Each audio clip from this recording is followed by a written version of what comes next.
Ki khubor ka Batesi TV. Ka umdi basnyambat penjaslian. Rupa Premium Meghalaya.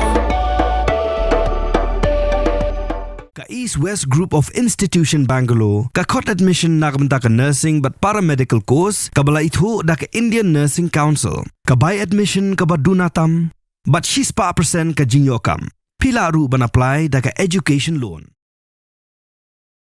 Ke executive meeting jong ka All India Congress Committee klarai ban Kyrshan ya ka Sorkar India ka bay khun persha ikile no ke bidon ktiban siat yap ikinong jungo kai perth dangshan ha Pahalgam Jammu and Kashmir ha ka jing kram ikilat pathai ku bor hanong ba Shillong ha ka lai potru ya yong ardar posan ujoin secretary jong ka All India Congress Committee Matthew Anthony ubakmi ikajala Meghalaya ulong bagay ke Jingshah la penmong ya burok kinong song jong kri India.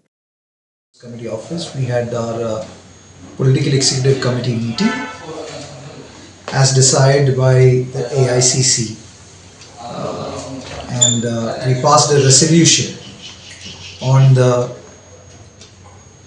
horrific terror attack in Pahalgam against the civilian citizens, and we unanimously approved and resolved the AICC resolution to support the Government of India unanimously against this horrific terror attack and to take any actions against the people who have caused this pain and immense injury to the people of our country.